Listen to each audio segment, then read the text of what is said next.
বন্ধুরা, এই ঘটনাটা আপনারা এতক্ষণে কে কে জানেন?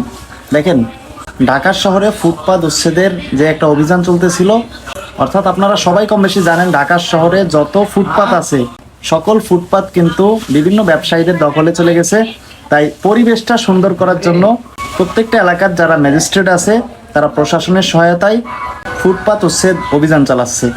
যেই অভিযানে একে একে সকলের দোকান উচ্ছেদ করা হলো। স্ক্রিনে যেই মুরব্বির ছবি আপনারা দেখতেছেন সেই সাথে ওই মুরব্বির দোকানটাও উচ্ছেদ হয়ে গেল। মানে রাস্তায় রিক্সা, ভ্যান, সাইকেল এগুলাই হাওয়া দিয়াই তার ছিল পেশা।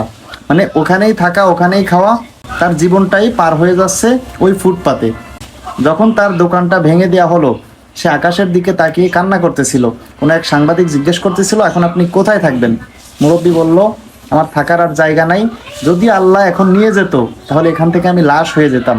যে বিষয়টা পরবর্তীতে ম্যাজিস্ট্রেটের নজরে আসে।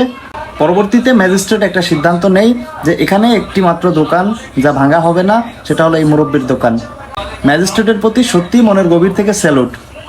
তবে একটা বিষয় দেখেন, ওই মুরব্বির যে দোকানটা যদি সম্ভব হয় একটু ভালো পজিশন মতো কোনো একটা জায়গায় ওনাকে একটা দোকান করে দেওয়া হোক।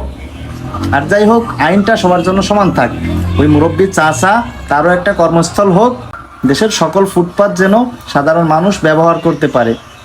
এ বিষয়ে যারা দায়িত্বশীল লোক আছেন আমরা তাদের দৃষ্টি আকর্ষণ করতেছি, অন্তত পক্ষে চাচাকে সুন্দর একটা পজিশন মতো একটা দোকান করে দেওয়া হোক এবং ফুটপাত উচ্ছেদের যে একটা অভিযান সেটাও বজায় থাকবে।